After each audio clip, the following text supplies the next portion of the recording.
যখন কারো অন্তর থেকে আখিরাতের প্রাপ্তির আশা হারিয়ে যায় এবং জাহান্নামের শাস্তির ভয় মন থেকে দূর হয়ে যায়, তখন কি হয় জানেন? তখন তার কাছে শুধু একটা জিনিসই গুরুত্ব পায়, দুনিয়া। মনে প্রাণে পুরোপুরি দুনিয়ামুখী হয়ে যায়। যেহেতু পরকাল বলে কিছু নেই, তাই এই দুনিয়াতেই যা কিছু করার পাবার জন্য মরিয়া হয়ে যেতে হবে।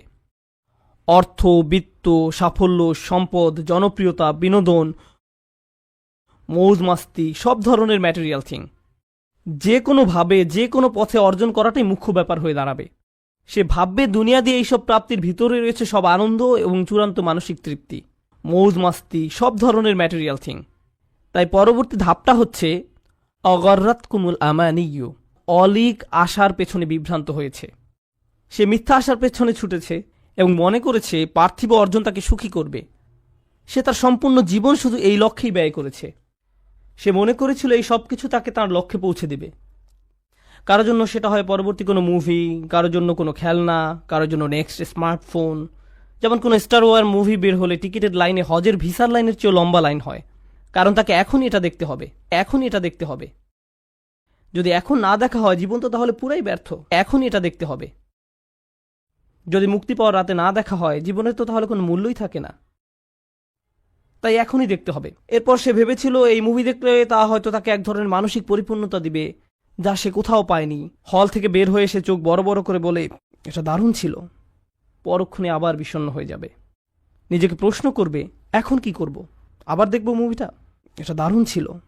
প্রথমবারের মতো অতটা ভালো না লাগলেও মোটামুটি ভালো লাগবে, কারণ যে জিনিসটা তাদের প্রকৃত শান্তি দেওয়ার কথা, আল্লাহর সন্তুষ্টির অন্বেষণ, সেটা তো আর জীবনের লক্ষ্য নয়। সেই ইচ্ছাটাও আর অবশিষ্ট নেই। অগর্রাতকুমুল আমানিয়্যু হাত্তা জাআ আমরুল্লাহ, অবশেষে আল্লাহর আদেশ এসে পৌঁছেছে। বিশ্বাসীদের মতে এটাই ছিল তার জীবন। মুমিনরা বলবে এটাই তার জীবন, যারা তাদের ঈমান হারিয়ে ফেলেছিল, যেটা শুরু হয়েছিল আপাত দৃষ্টিতে একটা ছোট পদক্ষেপ থেকে, অসৎসঙ্গ, এবং সেখান থেকে এটা একটা অটোমেটিক ডাউনওয়ার্ড স্পাইরাল সিঁড়ি, শুধুই নিচের দিকে নেমে যাওয়া। তারপর তার মনে সন্দেহ দানা বাঁধতে শুরু করে। এরপর সে তার গোটা জীবন শুধু কামনা বাসনা চরিতার্থ করে এবং দুনিয়াবী অর্জনের পিছনে ব্যয় করে। অগর্রকুম বিল্লাহিল গরুর। তারপর আল্লাহ বলেন চূড়ান্ত প্রতারক। এখানে গরুর শব্দটি মুবালাগা। চূড়ান্ত প্রতারক যে সফলভাবে তোমাদের প্রতারিত করে। সেদিন ঈমানদাররা দেয়ালের অপর পাশের মুনাফিকদের এটাই বলবে।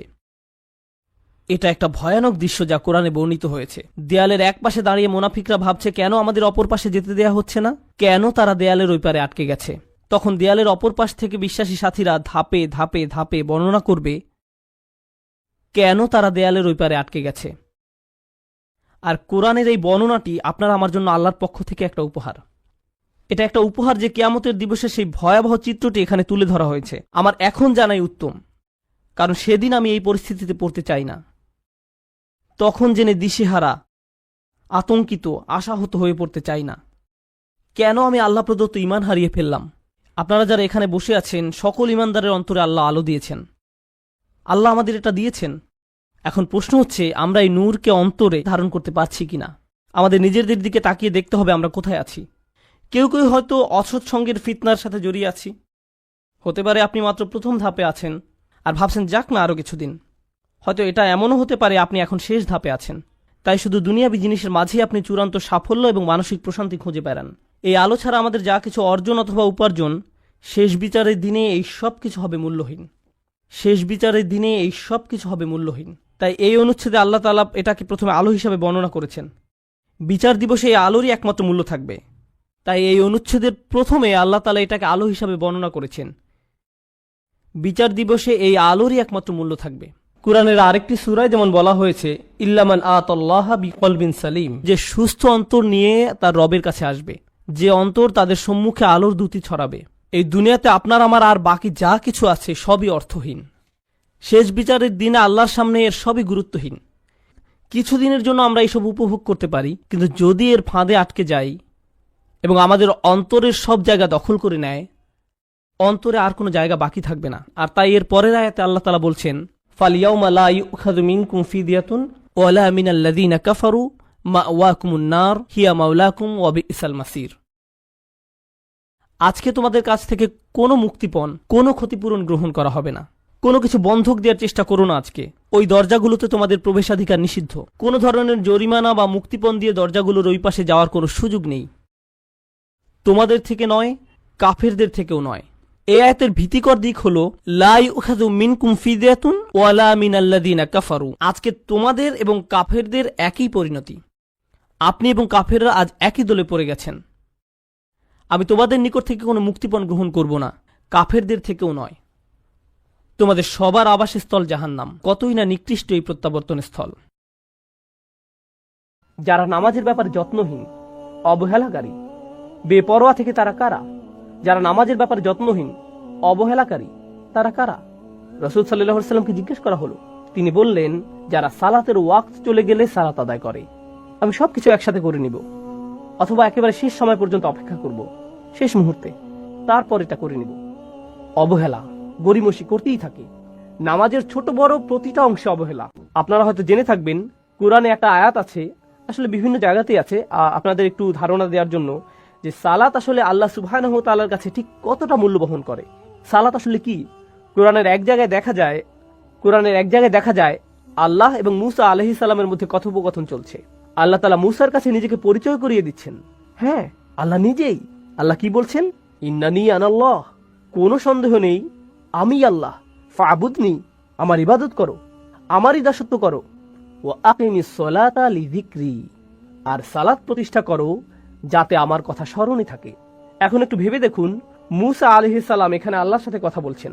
আপনার কি মনে হয় যে এখন আল্লাহকে ভুলে যাওয়া ওনার পক্ষে সম্ভব? যখন আপনি গুরুত্বপূর্ণ কারোর সাথে কথা বলেন, আপনি কখনোই ভুলবেন না, কখনোই না।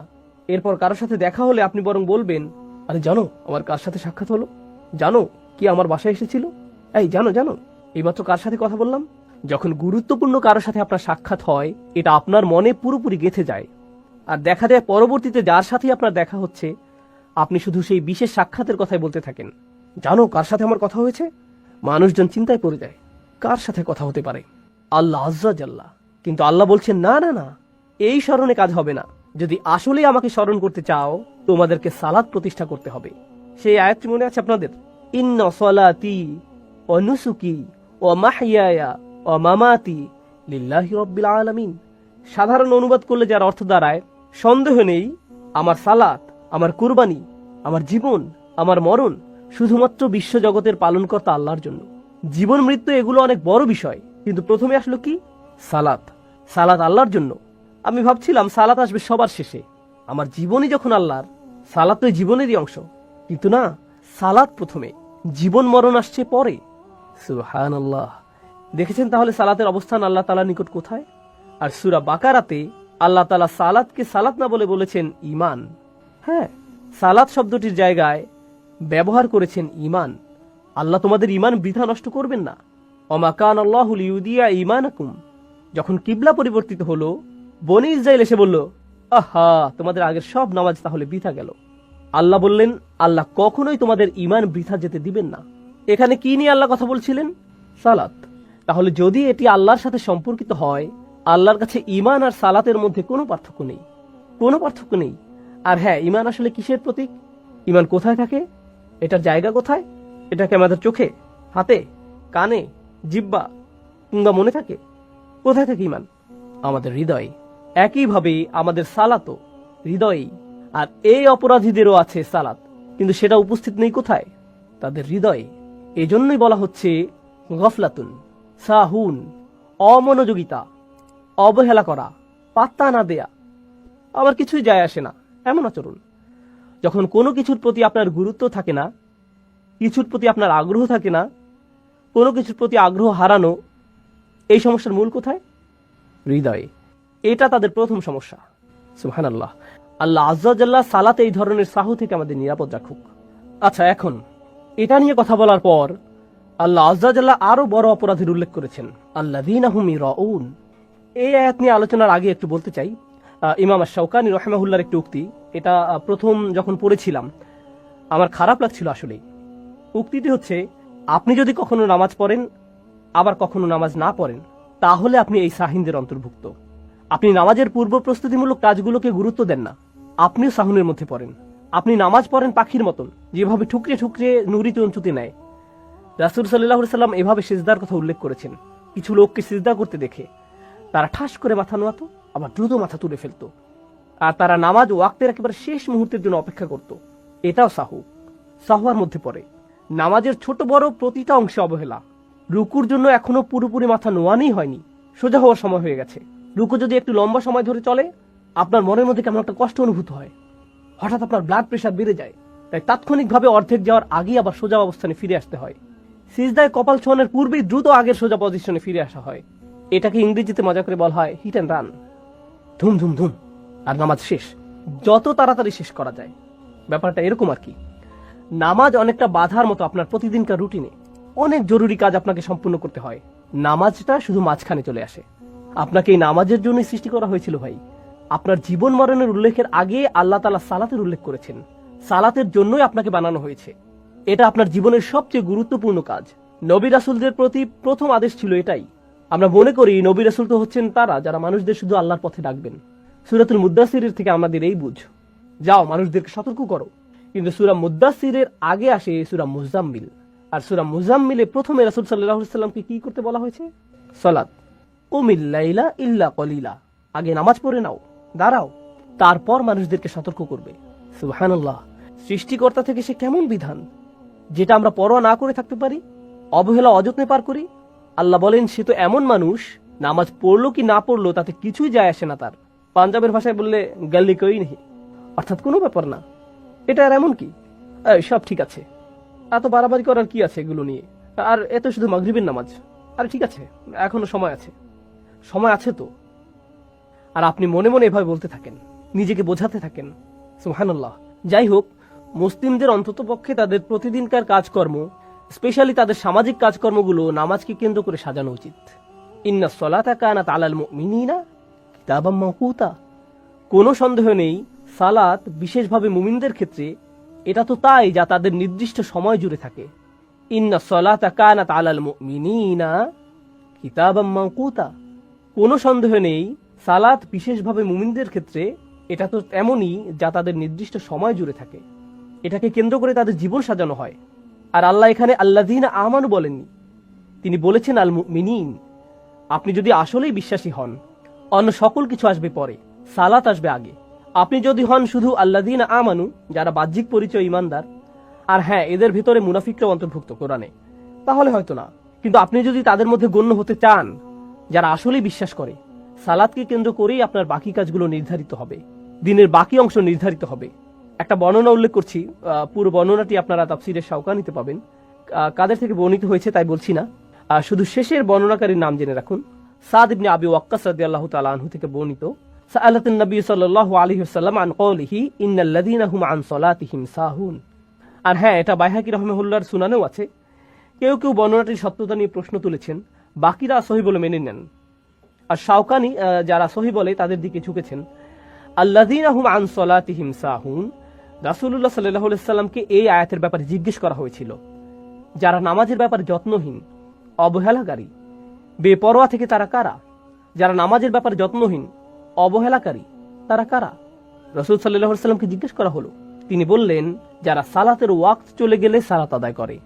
আমি সবকিছু একসাথে করে নিব, অথবা একেবারে শেষ সময় পর্যন্ত অপেক্ষা করব, শেষ মুহূর্তে, তারপর এটা করে নিব। অবহেলা, গরিমসি করতেই থাকে। আল্লাযীনা হুম ইউরাউন, এই আয়াতটি ব্যাকরণগতভাবে পরিপূর্ণ হয়ে যায় যদি শুধু বলা হয় আল্লাযীনা ইউরাউন। আসলে এটি যদি বলা হয় ওয়া ইউরাউন, তাহলেও পরিপূর্ণ হয়ে যায়। ব্যাকরণের দিক থেকে এটা তারপরেও সঠিক, কিন্তু আল্লাহ বলছেন আল্লাযীনা, তারপর তিনি বলছেন হুম, তারপর তিনি বলছেন ইউরাউন। এখানে এই বারবার উল্লেখ দ্বারা তাকবীহ, অর্থাৎ এর দ্বারা বোঝা যাচ্ছে আল্লাহ কতটা রাগান্বিত তাদের প্রতি। তারা যে শুধু অবহেলা করছে এমন নয়, যদিও এটাই অপরাধ হিসেবে যথেষ্ট, এর সাথে অবশেষে যখন তারা নামাজ পড়ে ইচ্ছার বিপরীতে গিয়ে, মানে তাদের সেই নামাজের সময় যখন হয়, তারা কি করে? এই লোকেরা তখন লোক দেখানোর জন্য নামাজ আদায় করে। হুম ইউরাউন, হুম শব্দটার আরো একটা ব্যবহার আছে এখানে। এটা ব্যবহৃত হয়েছে ইখতিসাস প্রদর্শনের জন্য। অন্যভাবে বললে, যেসব মানুষরা নামাজে অবহেলা করে তাদের জন্য এর পরবর্তী ধাপ, অর্থাৎ লোক দেখানোর উদ্দেশ্যে নামাজ আদায় সহজ হয়ে যায়। এই মানুষরা তাদের নামাজ তখনই একটু উন্নতির দিকে যায়, নামাজের গতি একটু ধীর হয়, রুকু 90 ডিগ্রি আর একটু কাছে আসে, তখন যখন মানুষ তাদের আশেপাশে থাকে। হ্যাঁ, শুধুমাত্র তখনই। এরা হচ্ছে এমন মানুষ। কিন্তু তাদের রোগের শুরু কোথায়? প্রথমে যখন তাদের নামাজটা ছিল একেবারে ফাঁকা, তারা এই ব্যাপারে আগ্রহী ছিল না, এটা কোনো গুরুত্বপূর্ণ বিষয় নয় তাদের কাছে। এটা তো এমন বিষয় যা সহজে এড়িয়ে যাওয়া যায়, বড় কিছুই না। প্রথমটি ঈমান, দ্বিতীয়টি সৎ কাজ। ইবনে তাইমিয়া রাহিমাহুল্লাহ বলেন, মানুষের সামনে দুটি বাধা আছে, যে জন্য তারা ঈমান ও সৎ কাজ থেকে নিজেদের নিমিত্ত রাখতে পারে না। সেই দুটি বিষয় কি? তিনি বলেন, একটি হচ্ছে শুবহাত, অপরটি হচ্ছে শাহওয়াত। এগুলোর অর্থ কি? শুবহাত অর্থ সন্দেহ, শাহওয়াত অর্থ আকর্ষণ, কামনা। তাহলে তিনি যে দুটি বিষয়ের কথা বলছেন, যেগুলো মানুষকে সত্য স্বীকার করতে দূরে রাখে, সেগুলো হলো সন্দেহ ও আকর্ষণ। তিনি এ দিয়ে কি বুঝেছেন? দেখুন, আপনি যখন কাউকে এই দিনের দাওয়াত দেন, আপনি মূলত তাদের অনেক কিছু ছাড় দেওয়ার কথা বলছেন। সত্যি, আপনি তাদের অনেক কিছু ছেড়ে দেওয়ার কথা বলছেন, অনেক কিছু ছাড় দেওয়ার কথা বলছেন। কলেজে আমার একজন বন্ধু ছিল, বিশাল দেহি, ফুটবল খেলতে ভালোবাসতো, আর আমরা ইসলাম নিয়ে সবসময় আলোচনা করতাম। তো একদিন আমি বললাম, ভাই তুমি কেন ইসলাম কবুল করছো না? সে বলল, আমি মদটা ছাড়তে পারবো না বন্ধু, আমি সত্যি এটা পারবো না। এটা সত্যিই বেশ মজার। তার বাধাটা কোথায়? সে কিন্তু দ্বিধায় নেই, সন্দেহ তার বাধা নয়, সে এটাকে সত্য বলে মেনে নিয়েছে, আকর্ষণ তার জন্য বাধা। অন্যরা হয়তো বলবে, আমি পার্টি করা বাদ দিতে পারবো না, আমি মেয়েদের সঙ্গ বাদ দিতে পারবো না, আমি নেশা করা বাদ দিতে পারবো না, আমি এটা বাদ দিতে পারবো না, সেটা বাদ দিতে পারবো না। এগুলো সবই আকর্ষণ। একদিকে আমরা পাই যারা বলে এটা সত্য, কিন্তু নিষিদ্ধ জিনিসের প্রতি টান আমার এতই বেশি যে আমি এটা বাদ দিতে পারবো না। এটা একটা সমস্যা। অন্যদিকে আরো সমস্যা আছে।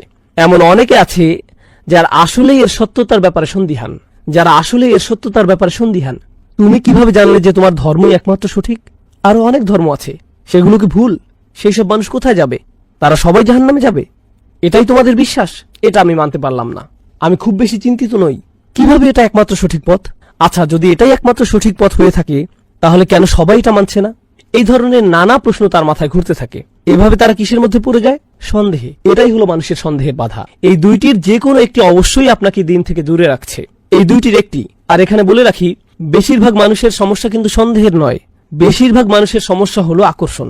এরপর তারা যখন আকর্ষণে পড়ে যায়, তখন শয়তান তাদের কাছে এসে নতুন ভাইরাস ছড়িয়ে দেয়, সেটা হলো সন্দেহ। তাই যখন আপনি তাদের দিনের দাওয়াত দেন, তারা বলে আমি সন্দেহে আছি, কিন্তু আসল সমস্যা তাদের সন্দেহে না।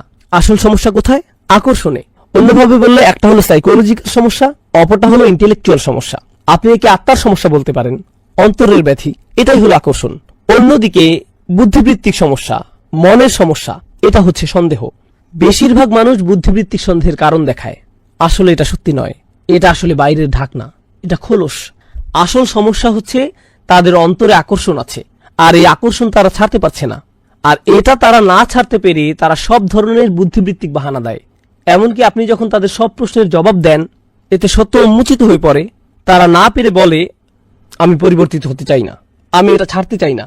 তারা এতটাই আটকে যায় যে তারা এখন এখান থেকে বের হতে পারে না। এখন কেন আমি এই মন্তব্যটিতে গুরুত্ব দিচ্ছি? দেখুন, সূরা শেষে আল্লাহ বলছেন, ইল্লাল্লাযীনা আমানু ওয়া আমিলুস সলিহাত। কিন্তু তিনি এখানে আরো দুটি বিষয়ের উল্লেখ করেছেন, ওয়াতাওয়াসাউ বিল হক ওয়াতাওয়াসাউ বিস সবর। ইবনে তাইমিয়া রাহিমাহুল্লাহ বলেন, ওয়াতাওয়াসাউ বিল হক, সত্য কোন জিনিসকে ধ্বংস করে? সন্দেহ। সত্যের সন্দেহের বিরুদ্ধে একটি অস্ত্র। তাহলে ওয়াতাওয়াসাউ বিল হক একটি বাধা দূর করে, তাহলে অন্য বাধাটি কি? শাহওয়াত, আকর্ষণ, কামনা। সেই আকর্ষণগুলির বিরুদ্ধে যুদ্ধ করার জন্য কেবল সত্য জানাই যথেষ্ট নয়, আর কি থাকতে হবে? সেগুলোর প্রতি ঝুঁকে না পড়ার সামর্থ্য, নিজেকে আটকানো, নিজেকে নিয়ন্ত্রণ করার ক্ষমতা। এটা কোথা থেকে আসবে? ওয়াতাওয়াসাউ বিস-সবর। দেখেছেন, এই দুইটি বাধা যেগুলো মানুষকে ঈমান ও সৎ কাজ থেকে দূরে রাখে, সেগুলো এখানে ওয়াতাওয়াসাউ বিল হক ওয়াতাওয়াসাউ বিস-সবর কত সুন্দরভাবে ফুটে উঠেছে। এই মন্তব্যটি আমাদের জন্য খুব বেশি গুরুত্বপূর্ণ মনে হয়েছে আমার কাছে। এখন আমরা আরো কিছু মন্তব্য পড়ব। আমি আমার নোট থেকে আপনাদের এটা বলবো, যাতে আমি কিছু মিস করে না ফেলে, ইনশাআল্লাহ তাআলা। প্রথম মন্তব্যটি কেবল এই আয়াতটি নিয়ে। দেখুন, এই দুইটি আয়াতে আল্লাহ সুবহানাহু ওয়া তাআলা খুবই কঠিন একটি বাস্তবতা তুলে ধরেছেন। এর মধ্যে একটি হলো, মানুষ তাদের নিজেদের সমস্যা নিয়ে নিজেদের আচ্ছন্ন করে রেখেছে। আল্লাহ বলেছেন মানুষ ক্ষতির মধ্যে আছে, তাই না? ক্ষতির কথা মাথায় আসলে আমরা ভাবি জাহান্নামের আগুন বা বিচারের দিন ইত্যাদি ইত্যাদি। কিন্তু আল্লাহ যেভাবে এই পৃথিবীতে মানুষ সৃষ্টি করেছেন, আগে তিনি এই ব্যাপারে বলেছেন। আমরা এটা পড়েছি, লাকাদ খালাকনাল ইনসানা ফি কাবাদ। আমি মানুষকে দুঃখ কষ্টের মধ্যে সৃষ্টি করেছি। এমনকি কাফিররাও প্রচুর পরিশ্রম করে। তারা সপ্তাহে 40 ঘন্টা 50 ঘন্টা কাজ করে কোন রকম জীবনযাপনের জন্য, কিছু উপার্জন করার জন্য। তাদের অবস্থাও এমনই। এটা কারো জন্যই খুব সহজ নয়। এই পৃথিবীতে অনেক অমুসলিমও ঠিকমতো খেতে পায় না, তাদের সন্তানরা না খেয়ে থাকে, তারা নানা ধরনের শোষণের শিকার হয়।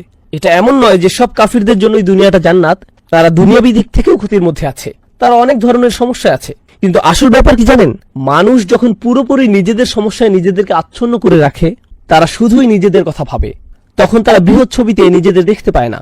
তারা দেখতে পায় না যে তাদের এই সমস্যাটি আসল সমস্যার তুলনায় কোনো সমস্যাই নয়। আপনার মনে হয় এটা কোনো সমস্যা? এর চেয়ে অনেক বড় সমস্যা সামনে পড়ে আছে। অতএব তারা মনে করে এই দুনিয়ায় ক্ষতির মধ্যে আছে, কিন্তু ভালোভাবে অনুধাবন করলে যে বিশাল সমস্যা সামনে আসছে তার তুলনায় এটা কিছুই নয়। এই ব্যাপারটি আমরা প্রথমত নোট করব। এরপরে কি হয়, যখন আপনার নিজের ঈমান নেই, যখন আপনার সেই চাবি নেই, জানি আমরা পরবর্তী আয়াতে কথা বলবো, আপনার সেটাকে আরো বড় মনে হবে। আপনার মনে হচ্ছে আপনার একটা বড় সমস্যা আছে। আমি মাঝে মাঝে এই আয়াতটি স্মরণ করি। আমরা মানুষেরা খুব দুর্বল, আমরা এভাবে ভাবি। আমি যখন মেরিল্যান্ডে থাকতাম, একবার আমাদের বাড়ির বেসমেন্টে বন্যা হয়েছিল। আমরা ভাবলাম, ও আল্লাহ, বাড়ির সামনে পুরো ভিজে গিয়েছে, এই সেই ইত্যাদি। আলহামদুলিল্লাহ টেক্সাসের বাড়িগুলো বেসমেন্ট নেই, এটা সুন্দর। এরপরে আমার এক ভাইকে কল দিলাম আমাদের সাহায্য করার জন্য। আমাদের খুবই খারাপ লাগছিল, আমার বাচ্চারা উপরতলায় ছিল, বাসার ইলেকট্রনিক্সের জিনিসপত্র আছে। তো সেই ভাই আসলেন, ভাইটি চমৎকার আলহামদুলিল্লাহ। তিনি সম্ভবত সোমালিয়ান ছিলেন, খুবই কাজের মানুষ। তিনি একটা ইসলামিক স্কুল ও একটি মসজিদে দেখাশোনা করতেন। তিনি বললেন, ভাই আপনাকে দেখে খুব চিন্তিত মনে হচ্ছে। আমি বললাম, হ্যাঁ ভাই, আমি একটু চিন্তিত বোধ করছি। তিনি বললেন, পানি নিয়ে ভাববেন না, আপনি চাইলেও পানির সাথে যুদ্ধ করতে পারবেন না, এটা ফেরাউনকেও মেরে ফেলেছিল। আর আমি তার সাথে আড্ডা দিতে শুরু করেছিলাম। তিনি আমাকে তার জীবনের গল্প শোনালেন। সুবহানাল্লাহ, সুবহানাল্লাহ।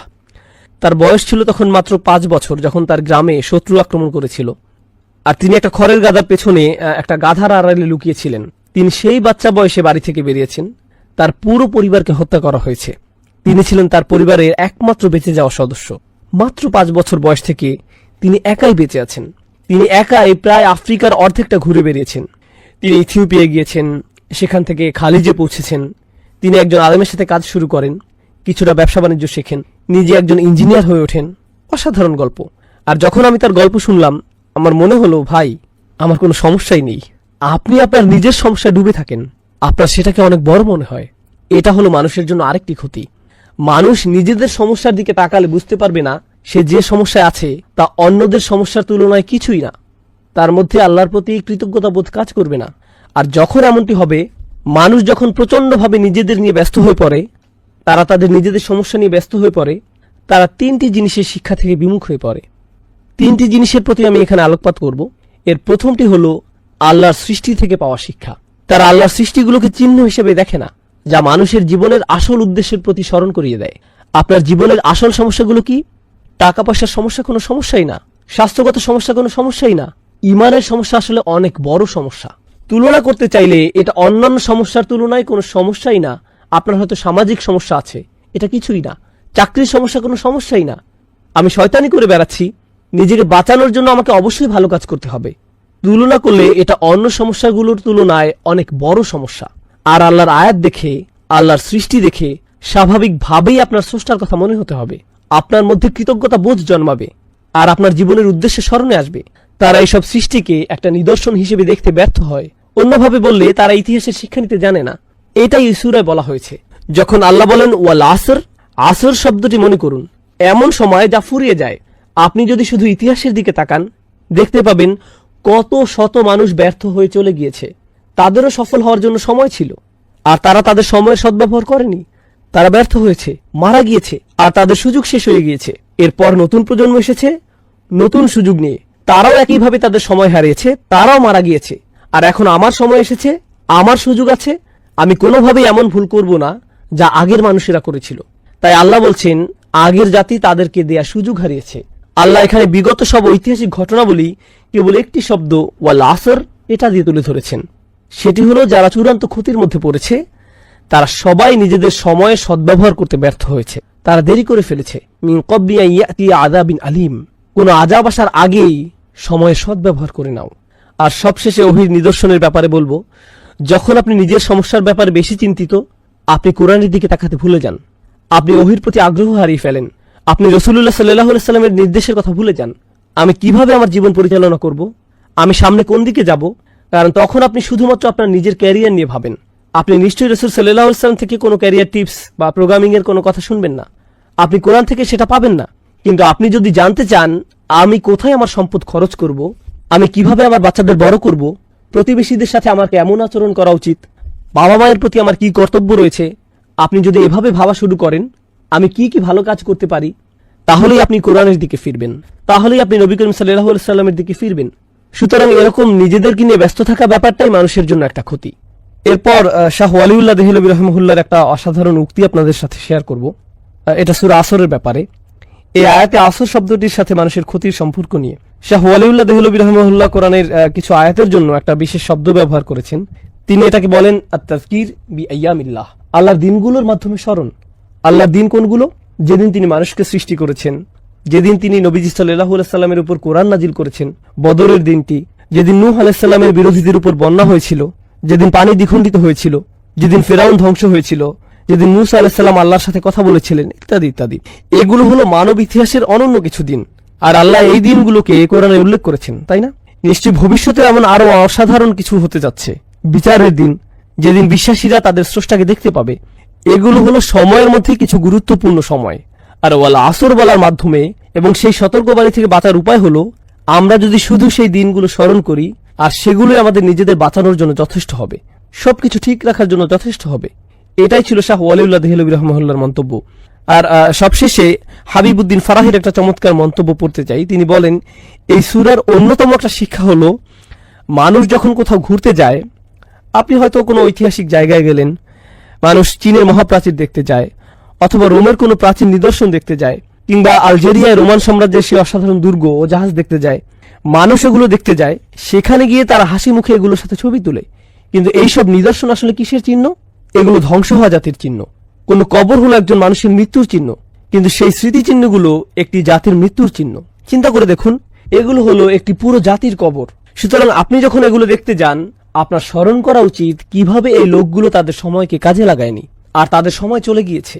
তারা নিজেদের যত বড় শক্তিশালী ভাবুক না কেন, সময় হলো এমন শত্রু যাকে আপনি হারাতে পারবেন না। আপনি পৃথিবীর সমস্ত অস্ত্র দিয়েও এটা হারাতে পারবেন না, একে কোনোভাবেই আপনি হারাতে পারবেন না, তাই না? আর বিশ্বের এই সকল পরাশক্তি যারা ভাবে কি আমাকে ঠেকাতে পারবে, এমনকি আল্লাহ বিচারের দিনে তাদের বলবেন, তোমরাই কি তারা নও যারা গর্ব করত? মা লাকুম মিন জাওআন আলাম তাকুনু আকসামতুম মিনকুম, তোমরাই তো তারা যারা আগে প্রায়ই বলতে যে তোমাদের কোনো ধ্বংস আসবে না, আমরাই হব নাম্বার ওয়ান, কেউ আমাদের হারাতে পারবে না। আসলে সময় তোমাদের হারিয়ে দিয়েছে। তিনি বলেন, প্রাচীন নিদর্শন দেখতে গেলেও সূরা আসরের কথা স্মরণ হওয়া উচিত। অতএব কেউ যদি কোনো ঐতিহাসিক জায়গায় ভ্রমণে যায়, তাহলে সে যেন বলে ওয়াল আসর ইন্নাল ইনসানা লাফি খুসর। বুঝতে পারছেন? সুবহানাল্লাহ। এটা ছিল এই ব্যাপারে সর্বশেষ মন্তব্য। এখন আমরা ক্ষতি নিয়ে কিছু ব্যাপারে জানবো। আসলে বেশিরভাগই ইতিমধ্যে আলোচনা করা হয়েছে, কিন্তু এই পৃথিবীতে মানুষের দুর্ভোগ নিয়ে আমি একটু আলোচনা করতে চাই। আমরা ক্ষুধার্তদের কষ্ট, শোষিতদের দুর্ভোগ, দিন মজুররা কতটা কষ্ট করে তা নিয়ে আলোচনা করছি। আমরা মানুষেরা অন্য প্রাণীদের তুলনায় বেশি কষ্ট করি। চিন্তা করে দেখুন, শারীরিক কষ্টের বাইরেও আমাদের মানসিক কষ্ট আছে। কোন সিংহ তার নাতি নাতনি নিয়ে ভাবে না, তার সেই বোধ নেই, সেটা নিয়ে ভাবে না। পাখিরা তাদের অন্যান্য আত্মীয় স্বজন নিয়ে ভাবে না, তারা তাদের বাচ্চাদের নিয়ে কিছুদিন ভাবে, এরপর তারা তাদের মতো চলে। শুনে মনে হচ্ছে যে এটা আধুনিক সোসাইটির মতোই, তাই না? সাধারণভাবে যখন আপনার বাচ্চা কষ্ট পায়, আপনিও কষ্ট পান, তাই না? হয়তো আপনার বাচ্চার চেয়েও বেশি, এমনকি মানসিক কষ্ট মাঝে মাঝে শারীরিক কষ্টের চেয়েও বেশি হয়। আপনি হয়তো ভাবছেন, আর এগুলো হলো গরিব দুঃখীদের কষ্ট, ধনীদের ব্যাপারটি কেমন? তারা কি সুখী জীবন কাটায়? আসলে মোটেই তা নয়। বিশ্বের ধনী দেশগুলোতে আত্মহত্যার হার সবচেয়ে বেশি, এমনকি আমেরিকাতেও। দেশের সবচেয়ে ধনী অঞ্চলগুলোতে আত্মহত্যার হার বেশি। যে দরিদ্র কৃষক হয়তো দিনে 2 বেলা ঠিকমতো খেতে পায় না, রাতে শান্তির ঘুম দেয়, কিন্তু যার কোটি কোটি টাকা আছে, তার হয়তো 6টা বেডরুম আছে, যেখান থেকে সে বাছাই করবে কোথায় সে ঘুমাবে, সে রাতে ঘুমাতে পারে না, তার অ্যান্টি ডিপ্রেশনের ওষুধ খেতে হয়, সে মানসিকভাবে মরে যাচ্ছে। অতএব সবাই কোনো না কোনো ক্ষতির মধ্যে আছে, সবাই কোনো না কোনো সমস্যা আছে, প্রত্যেকেরই আছে। আর আল্লাহ আজ্জা জাল্লা এই সূরায় কেবলমাত্র চূড়ান্ত ক্ষতির থেকে বাঁচার ভরসা দেননি, যা হলো আখিরাত। আখিরাত হলো চূড়ান্ত ক্ষতি, জাহান্নামের আগুন, আল্লাহর সামনে দাঁড়িয়ে আপনার নিজের কাজের বর্ণনা দেয়া, সেটাই হলো চূড়ান্ত ক্ষতি। বরং তিনি এই দুনিয়ায় কিভাবে ক্ষতি থেকে বাঁচা যায় সেটাও বলে দিয়েছেন। কিভাবে ডিপ্রেশন থেকে বাঁচা যায়, কিভাবে অস্বস্তি থেকে বাঁচা যায়, কিভাবে ভয় শোষণ থেকে বাঁচা যায়, তিনি আমাদেরকে এই সব কিছুর সমাধান দিয়েছেন এই আয়াতে। ইল্লাল্লাযীনা আমানু ওয়া আমিলুস সলিহাত। আমরা যখন এই সমাধানটি ভালোভাবে বোঝার চেষ্টা করব, এটা শুধু আখিরাতের সমাধান নয়, এটা দুনিয়ারও সমাধান। কারণ দিন শেষে মানুষের চরম ক্ষতি আখিরাতে হলেও দুনিয়াতে অনেক ক্ষতি হয়ে থাকে, এখানেও ক্ষতি হয়।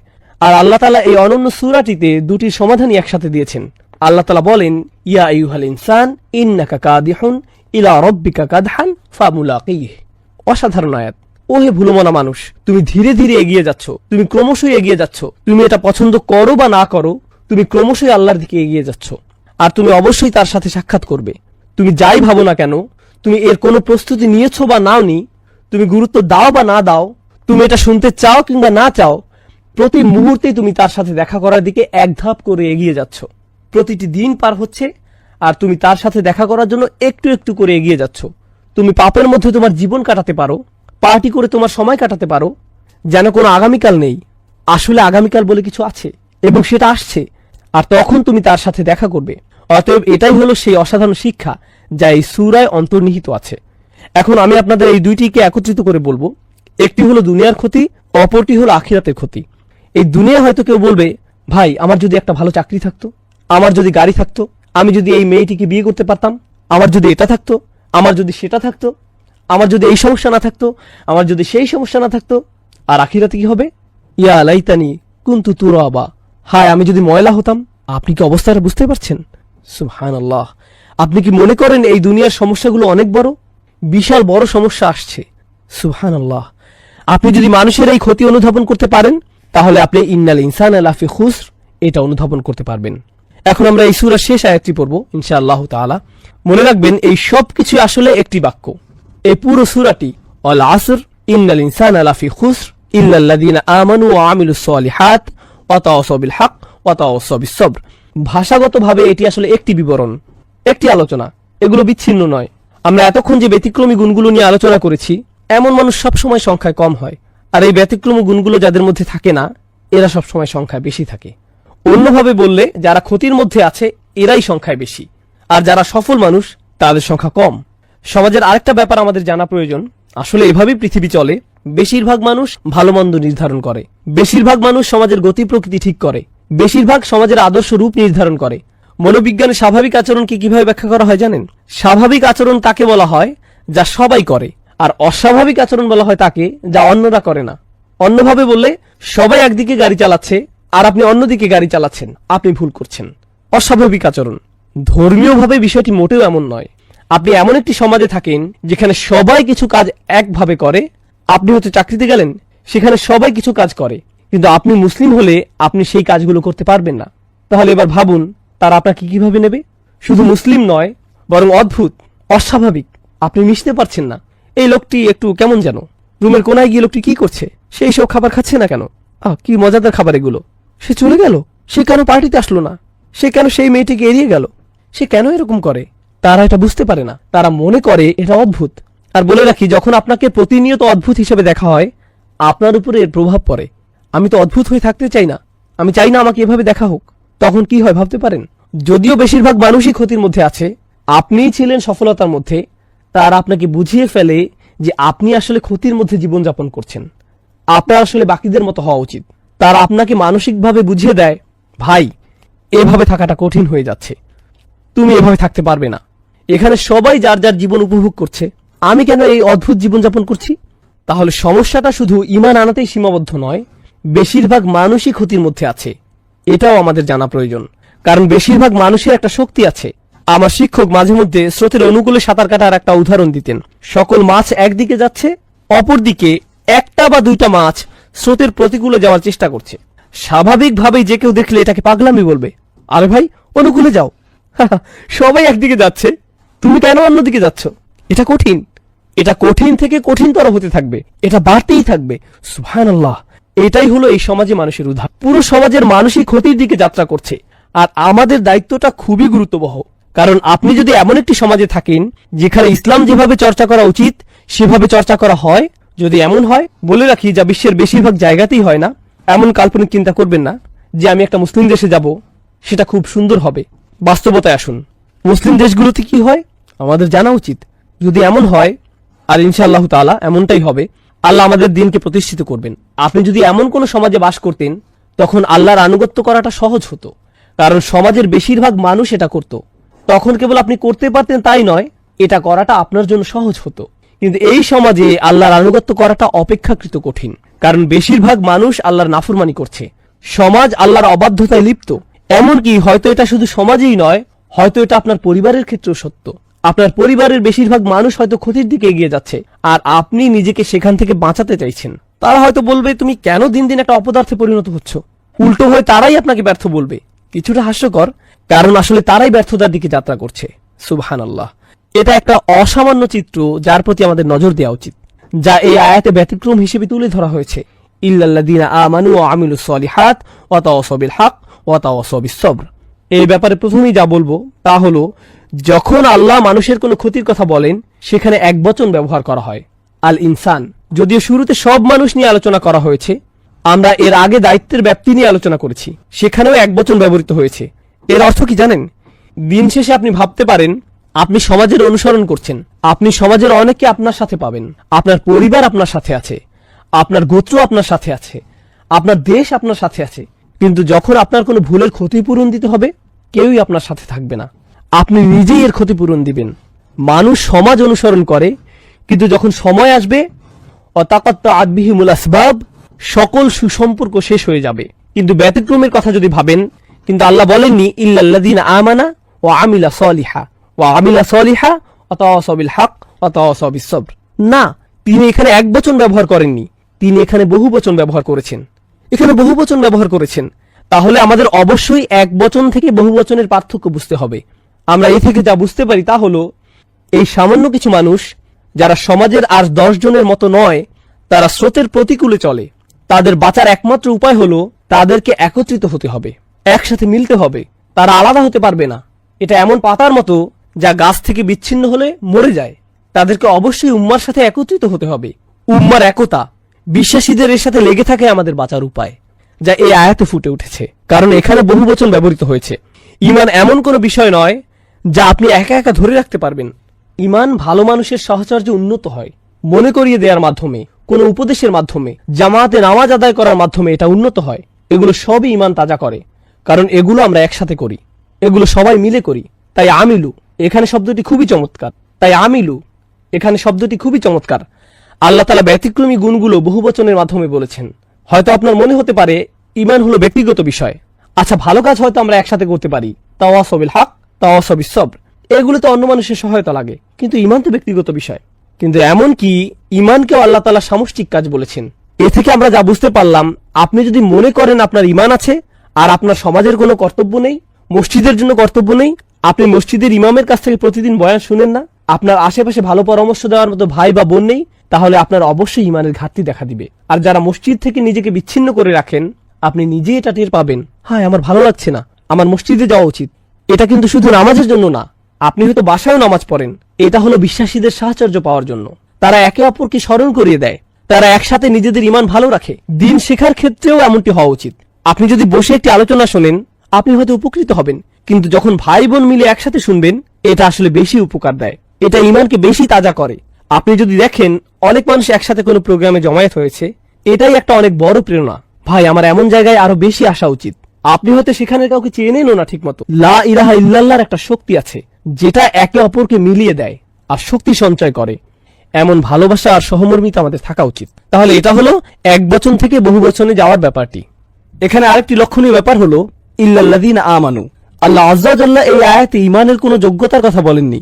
আল্লাযীনা আমানু বিল্লাহি ওয়া মালাইকাতিহি ওয়া কুতুবিহি ওয়া রাসূলিহি ওয়া ইয়াউমিল আখিরি, কিছুই না। তিনি বলেননি তারা আল্লাহকে বিশ্বাস করে, বিচার দিনে বিশ্বাস রাখে, কিছুই না। তিনি শুধু বলেছেন তাদের ঈমান আছে।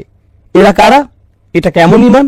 এখানে কোরআনের নিজস্ব দৃষ্টিভঙ্গিতে ঈমানের বিভিন্ন রূপ রয়েছে, যেগুলো শুনে বিশ্বাস করতে হয়। প্রথমত আমরা জানবো ঈমানের কিছু ফল আছে সে সম্পর্কে।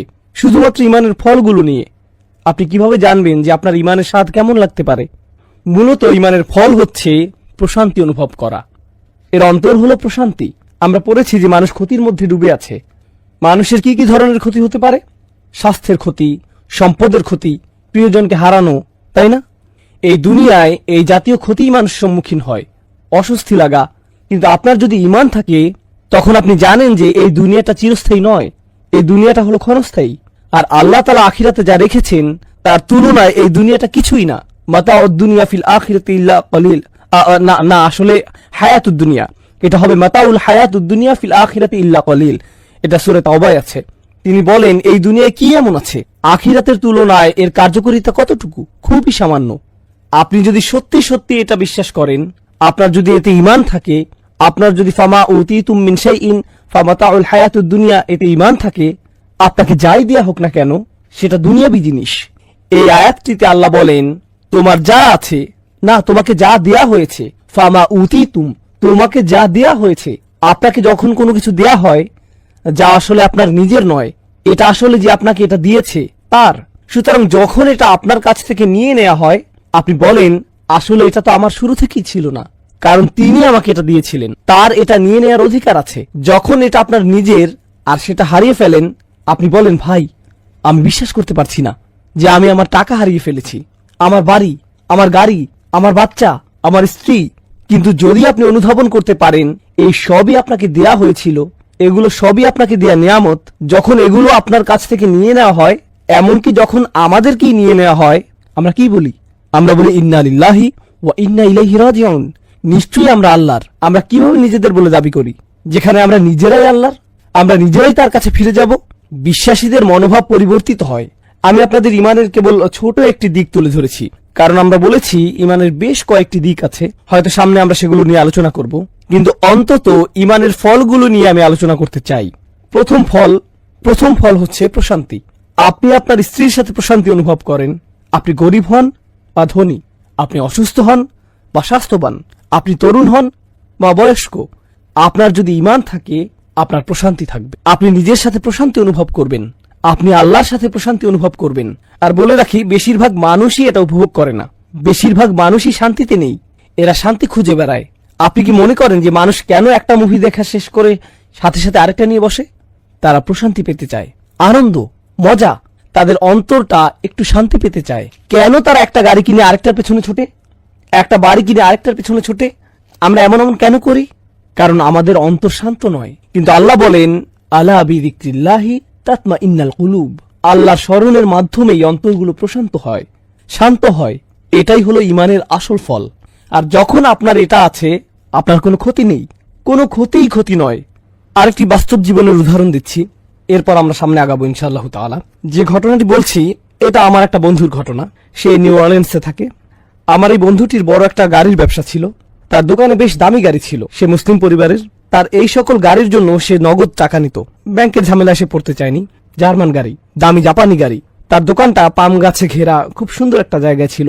প্রতি মাসে সে লক্ষ লক্ষ টাকার গাড়ি বিক্রি করত। ব্যবসা ভালোই চলছিল। এরপর ক্যাটরিনা ঝড় আসলো। ঝড়ে পুরো ব্যবসা পানিতে তলিয়ে গেল। একটা মাত্র গাড়ি বেঁচেছিল, সম্ভবত LS 400, উন্নত লেক্সাস। আমি যখন তার ও তার বাবার সাথে দেখা করতে গেলাম, সে তখন সেই লেক্সাসে করে পিজা ডেলিভারি করছিল। এটাই ছিল তার চাকরি। এখন আপনি ভাবুন, সে কোথায় থেকে কোথায় গেল, কেমন ধরনের জীবনযাপন, কেমন ধরনের আর্থিক লেনদেন থেকে কেমন ধরনের জীবনে সে প্রবেশ করলো, যেখানে সে পিজা ডেলিভারি করে, একটা পিজা রেস্টুরেন্টে কাজ করে, কিন্তু তার মুখে বড় একটা হাসি ছিল। আমি তার দিকে তাকালাম। ভাই, মানুষ এই ধরনের ব্যবসায়িক ক্ষতির মুখে পড়লে মানুষের ঠিক মতো খাওয়া দাওয়া হয় না, তারা আত্মহত্যা করে, তারা মাটিতে লুটিয়ে পড়ে, তারা এটা একেবারেই নিতে পারে না, তারা এটা নিতেই পারে না। কিন্তু এটা কিসের হাসি? সে বলল, যখন ব্যবসা ভালো চলছিল আমাদের মসজিদে যাওয়ার সময়টুকু ছিল না, আমি আমার বউকে ঠিকমতো দেখতাম না, বাচ্চাদের সাথে দেখা হতো না। এখন সুবহানাল্লাহ, আমরা প্রতি ওয়াক্তের নামাজ মসজিদে পড়ি, থাকার জন্য মাথার উপর ছাদ আছে, প্লেটে খাবার আছে, আমরা কেন অখুশি হব? আমাদের কৃতজ্ঞ হওয়া উচিত।